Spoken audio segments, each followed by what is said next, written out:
All the media in this country, radio, television, and print, is all owned by 5 corporations. All of these corporations that own the media are owned and controlled, and members of the Council on Foreign Relations sit on their board of directors. But you can trace that yourself. Okay. Remember, if you go down and you trace the ownership of a station or a newspaper, and you get to a corporation, remember that somebody owns that corporation, and it's usually another corporation. But when you trace the interlocking of all these things, when you get to the top, there's 5. And all journalists know that there's some things you don't write about and you don't talk about because you'll lose your job. And that's where the control is. And that's why they pay anchormen like Dan Rather $2 million a year, because he doesn't question them. He knows that if he goes against them, he's going to lose $2 million a year. Do you think a man that looks pretty and sits in front of a TV camera for the 6 o'clock news is worth $2 million a year? No way. I don't care how long he works, and I don't care what he does. There is no job worth $2 million a year. That's why they pay athletes these fantastic salaries. I was listening to the radio the other day. They just contracted to pay one player on one team $6 million a year. Can you believe this? And why is that? It's the Roman circus. What does the emperor do when the people become restive, and when the people are asking questions, and when the people don't like the policies of the emperor? He sends them to the circus. He creates a circus. He builds a giant coliseum.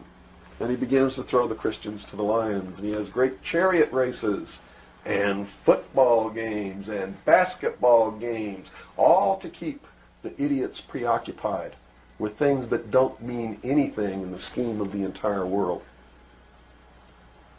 so that they don't have the time to learn what the truth is, so they don't ever get smart enough to learn how they're being manipulated, so they don't ever question the emperor.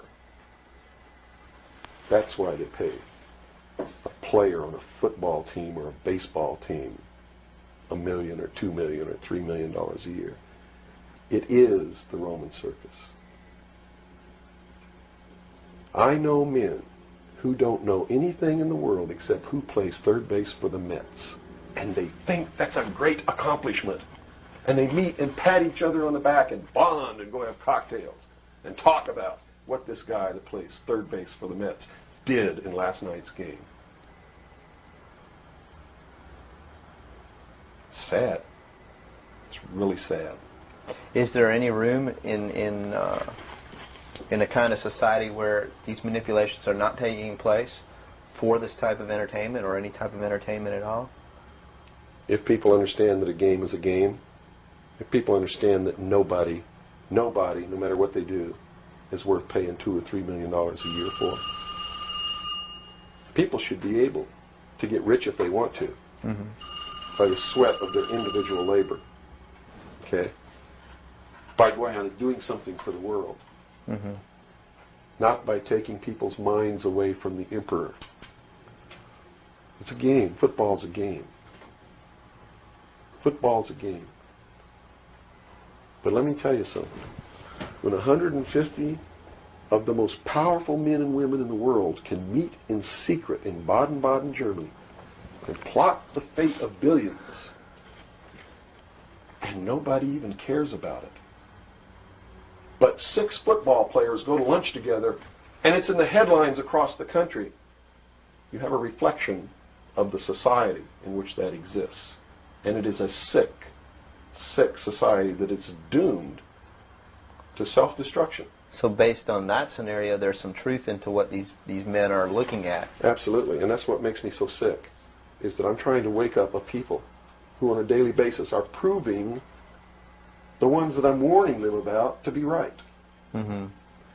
Well, so that even though a minority, there are people out there that you recognize are awake to this, if they don't do something about it, they will lose that ability to be free in that way. That's correct. Whether they might think, well, I don't need to worry about it because I know what I know and I'm fine. That's it doesn't right. work that way. There's a connection here to everything. That is correct. That is absolutely correct.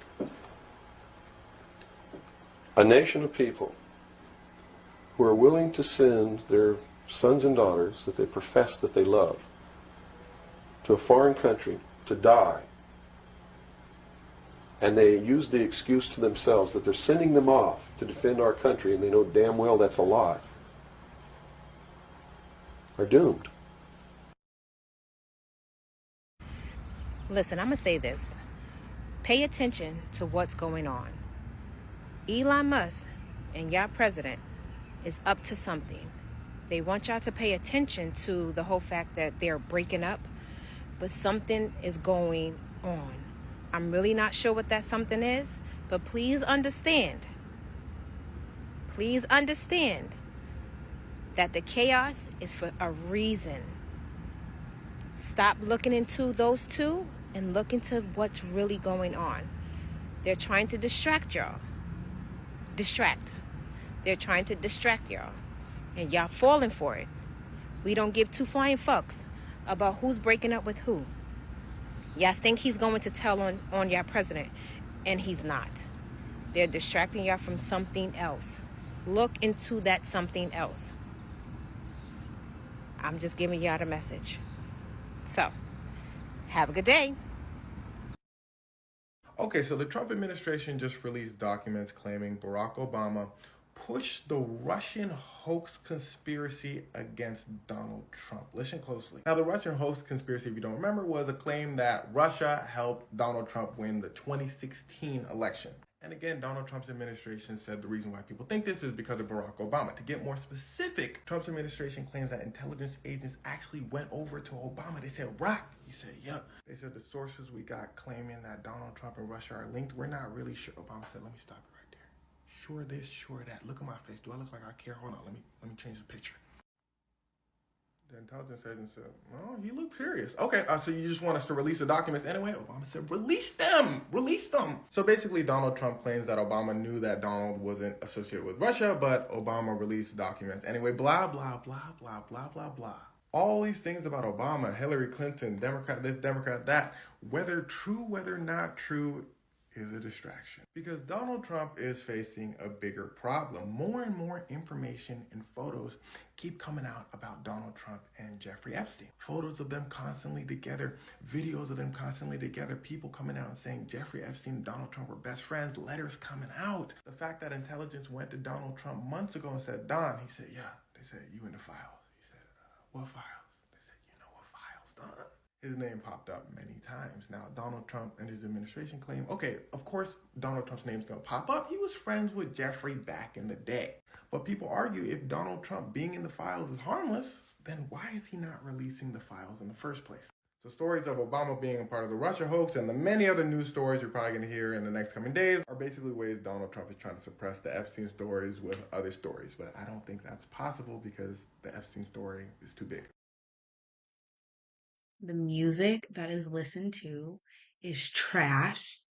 It promotes sex before marriage. It promotes having multiple women and treating them like dogs. It promotes shooting and killing people just because you don't like them or something that they've done to disrespect you. It promotes the breaking up of families, and it promotes an all-over environment that is not conductive of a progressing society. And that would be the first thing if I was going to take a sledgehammer to something in the Black community. It would be the music that which our children listen to. Now, if you're an adult and you want to go and you want to have a great freaking time and you want to shake your behind up on the chair somewhere and just vibe with the music, you're an adult, you make your own decisions. But our youth, it should literally be blocked. It should be blocked.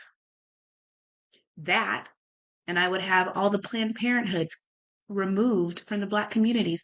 I bet you did not know that over 80% of Planned Parenthoods are within walking distance of a Black or minority community. I don't think that that's a coincidence. Do you? Hey everybody, I want to bring you up to speed. The White House press secretary spoke with me about the FEMA program that got canceled. I've been telling you about this. It scrapped $200 million worth of projects across North Carolina that were supposed to help communities improve their infrastructure and, importantly, make them more resilient against flooding, which we have experienced so much this summer. I specifically asked Caroline Levitt where that money went when they canceled the program and how communities can tap into it, perhaps in another program. Here's our exchange on that. Where does that $200 million in project funding, where does it go since the program was canceled? These community leaders are needing that money in order to be able to do that pump station relocation, for example. So how do they access that money if the program has been pulled? Look, as you know, the Department of Homeland Security oversees FEMA, and I know Secretary Noem has heeded the president's call when it comes to dishing out those resources, but making sure that state and local governments are actually implementing those resources on.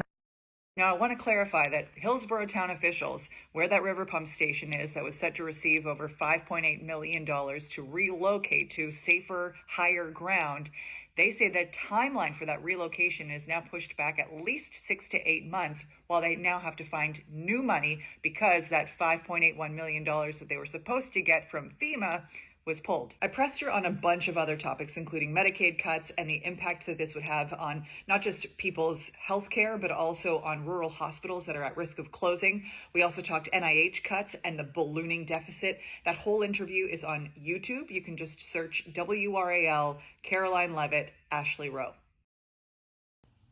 So Kristi Noem didn't renew contracts for FEMA call centers, so people down here in Texas, who are still getting flooded out, by the way, there was nobody there to take their call. Thousands of people couldn't get through. Imagine that. Imagine everything is destroyed. You got no one to call but your insurance company and FEMA. Your insurance company tells you to fuck off because you know flood insurance. So all you got is FEMA, but that nobody answers the phone at FEMA. That's Republican government. That is Republican government. This is Old Texas Paul. I hope your coffee's as good as mine. Hell, I hope it's better. Then on top of that, we've got a pediatrician down here that's been fired from her job for making the horrendous statement of, you know, you get the government you vote for. Yeah. But you know what? I can say it. Can't fucking fire me. You get the fucking government you vote for. You went out and you MAGA stupid dumbasses went out and voted for stupid shit instead of voting for the party that keeps the buses running on time, keeps the trains running on time, keeps the fucking lights on, keeps the fucking phones on. But no, they're eating the dogs, they're eating the cats, and you kids are fucking drowning. For Christ's sake, it's not a fucking game. FEMA plans to send states $608 million to build migrant detention centers. Here's what we know.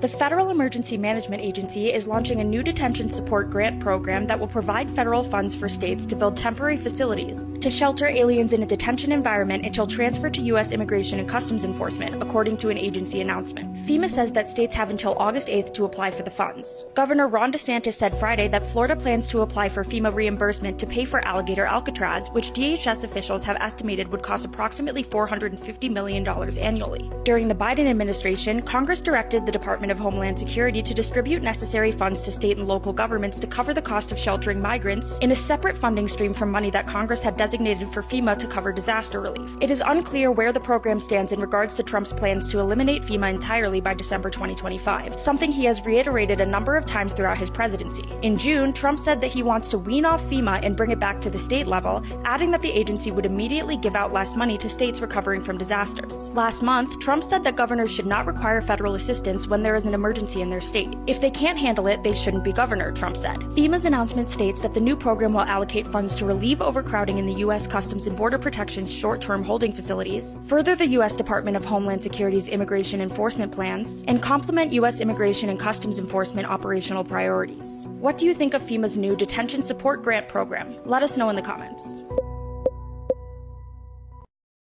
So I just came across an article that confirms what a lot of us already fear. There is a secret militia that is developing in this country right now. It's going to operate as the paramilitary arm of the MAGA movement. It's unauthorized, it's unregulated, and it won't answer to anyone but Donald Trump. Now, the reason this militia is concerning is because it's being done off the books. It's operating outside of the Constitution. While we're all being distracted by the wars in the Middle East, the ice raids, the climate catastrophes, this shadow force is mobilizing. And by the time everyone's aware of it, it's going to be too late. And this isn't nothing new. We had soldiers who were trained in America and went to El Salvador to form death squads. They were secret Indonesian militias that were supplied and trained by the CIA. So what we got to do is we got to name it, we got to expose it, and we got to prepare ourselves for it.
I just got another message from my military buddy, and if he's right, this is the calm before something massive. Follow and watch till the end because the signs are already showing.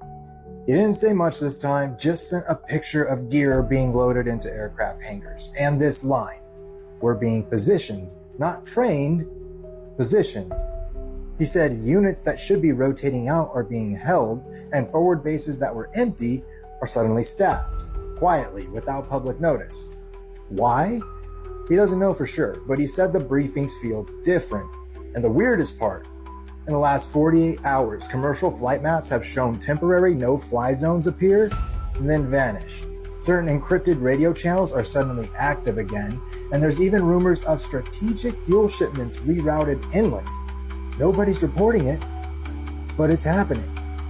He ended his message with just one line. It's not a drill, just be ready. What does that mean? Ready for what? And why now? You know what, maybe it's nothing. But if you start seeing movement, military, financial, or otherwise, pay attention. In spite of the silence, always be watching. We begin tonight here with several breaking stories. There's an urgent homicide investigation unfolding right now. A top American Idol producer and her husband have both been found dead. But we start with the deadly flooding in the Northeast, the states of emergency, the terrifying images from the New York City subway. Passengers trapped in cars. Subway stairs turned into waterfalls with more than 2 inches of rain falling in an hour. A geyser at the 28th Street stop the conductor of the subway train, telling passengers it was too dangerous to open the doors. There was so much water on the platform and in the tunnel. On New York City's east side, FDR Drive was turned into a river. Dozens of water rescues in Union County, New Jersey, families saved by boat and high water vehicles as well. In Wayne, New Jersey, a bolt of lightning too close for comfort for one delivery driver right there. He did survive it all.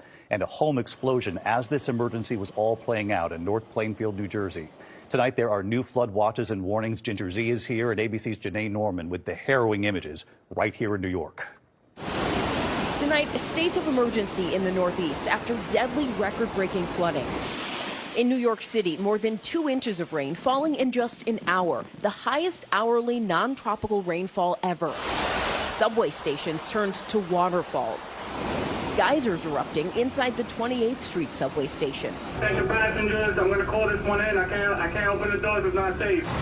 The storm's inundating roads all around New York City and into New Jersey, right in the middle of rush hour. How you guys doing? Good. In Scotch Plains, New Jersey, first responders used rescue boats and high water vehicles to bring families to higher ground. In North Plainfield, New Jersey, cars in the water, one of them on fire. Neighbors were told to evacuate around 5 p.m. Monday. You can see it in this house how high the water was coming up. So high. Look here at the house next door. This home exploded overnight. Fortunately, that family made it out safely. The house still smoldering this morning. Sadly, not far from here, receding water revealing tire tracks that are believed to be from a vehicle swept off the road with 2 women inside. They didn't survive.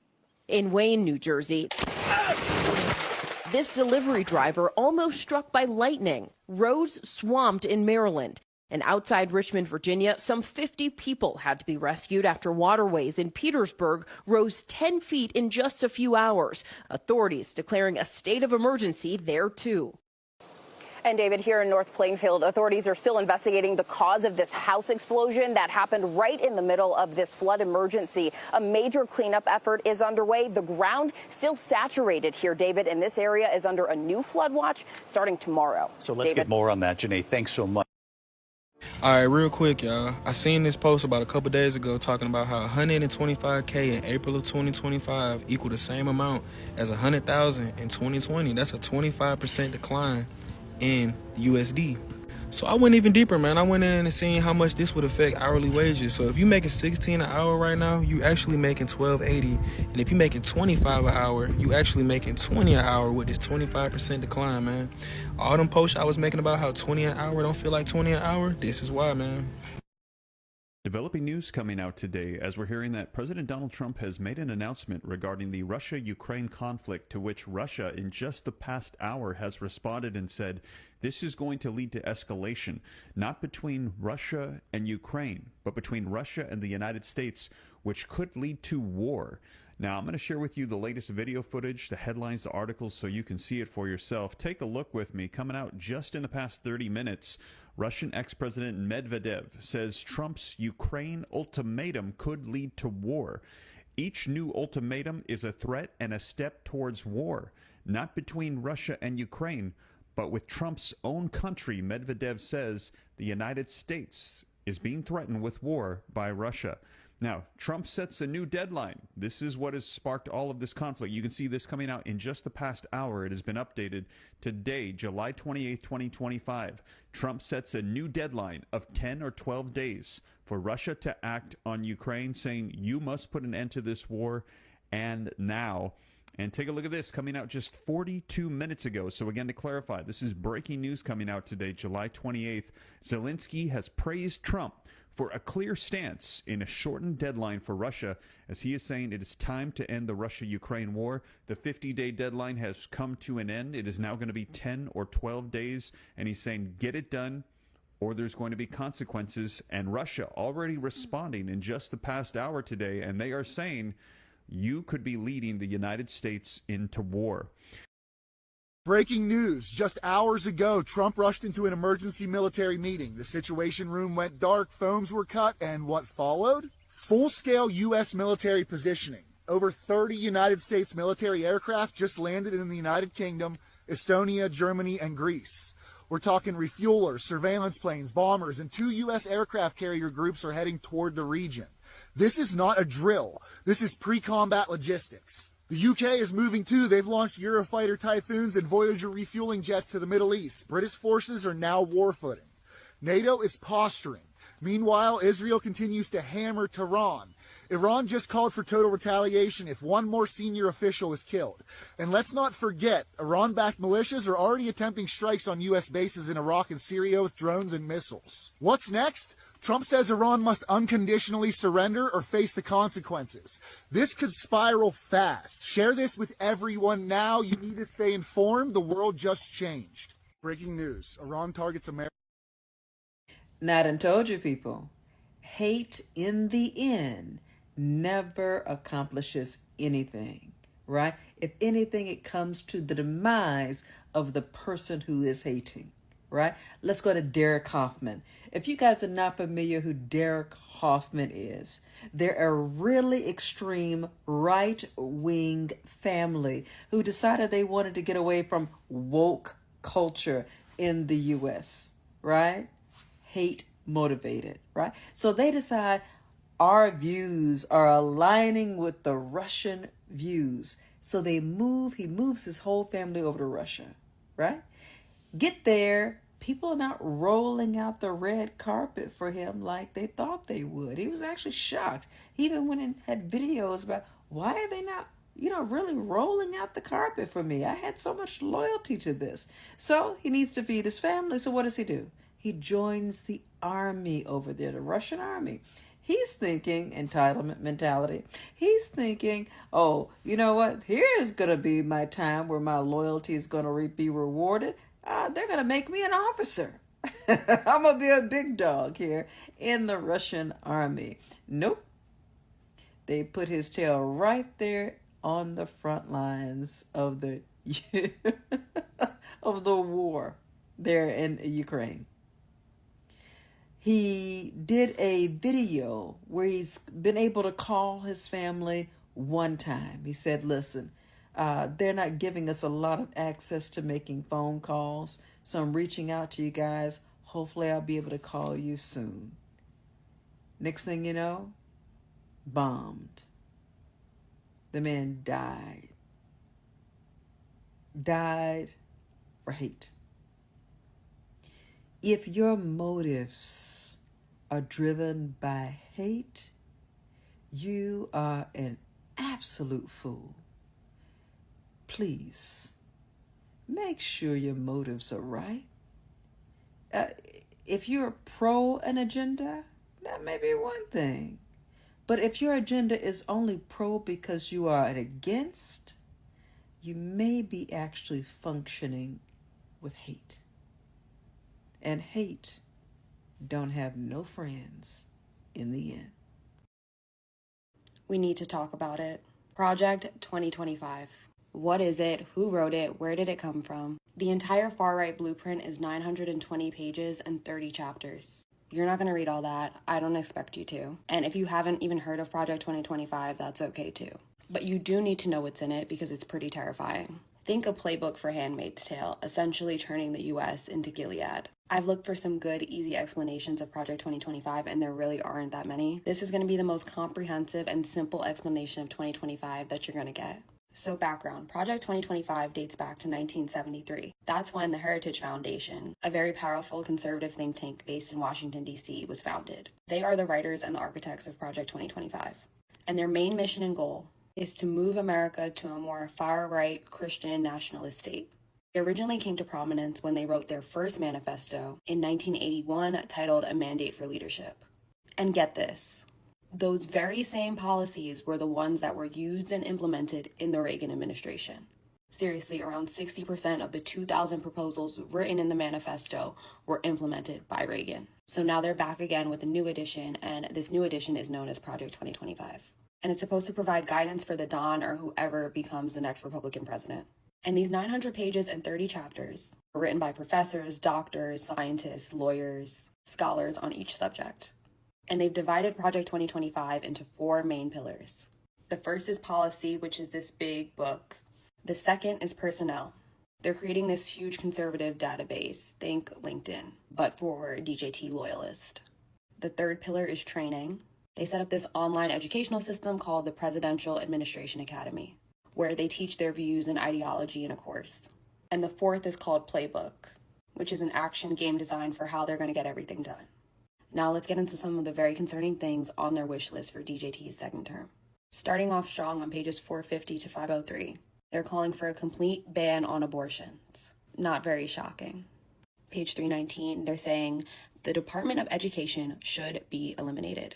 And in addition to calling for its elimination, they state that any school that requires a vaccine or mask mandate will not receive federal funding. Page 482, eliminate the Head Start program. Page 675, calling for the elimination of NOAA and the National Weather Service. Because these organizations, and I quote, have become one of the main drivers of climate change alarm industry and as such is harmful to the future U.S. prosperity. Page 133, they call for the complete dismantling of the Department of Homeland Security. In addition, they argue for the elimination of the FBI along with the Department of Justice.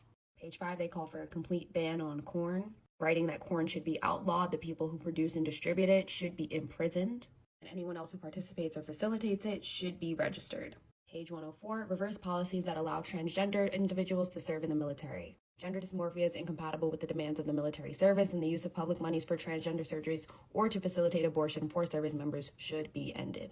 And there's so much more, including the possibility of ending birthright citizenship, banning African American and gender studies in all levels of education, calling for an ending of any DEI programs, getting rid of gay marriage, ending the Affordable Care Act, and it also calls for the mass deportation of immigrants and proposes a plan to round up illegal migrants and lock them up and put them in camps.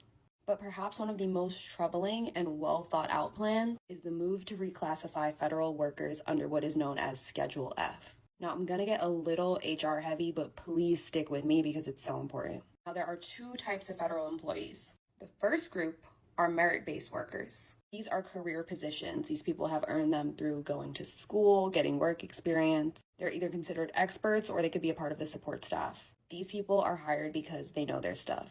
Think an engineer at NASA or a scientist at the FDA. And their federal jobs have protections. Now, the other class are at-will or appointed workers. These employees tend to serve at the pleasure of the president or the administration, which basically means they can be fired or replaced at any time. To put it all in context, there are about 2 million of the first class of merit-based employees, and only about 4,000 political appointed ones. Under this new plan of Schedule F, they'd reclassify a bunch of the regular civil servants into political appointees. That way the Don can replace them with loyalists. Now, how does replacing all of these people help him carry out his plan? Let's do an example. Under Schedule F, DJT could take a scientist at the FDA, fire him, and then replace him with, let's say, a scientist who wouldn't give clearance to birth control or the abortion pill, therefore making it illegal and inaccessible without having to go through the courts, without having to go through Congress. By the way, they specifically lay this out in the plan in the 900 pages. Now, remember what I said about the whole conservative LinkedIn? That's the database they're going to use to fill these positions. A bunch of unqualified loyalists. And in October of 2020, actually, DJT tried to do this. He tried to implement Schedule F. He signed it into order, but then he lost in November. And the whole thing was pretty much a secret, but Biden then immediately repealed it. But if he wins this time, they say it'll be one of the first acts of his presidency. Now, the Don has come out and said he doesn't know anything about this Project 2025 and has been trying to distance himself from it. But at least 26 authors and people who are associated with Project 2025 served in his very own administration, including Russ Voigt, John McKinty, Stephen Miller, and many others. Also, his own platform, Agenda 47, just sounds like a SparkNotes version of Project 2025.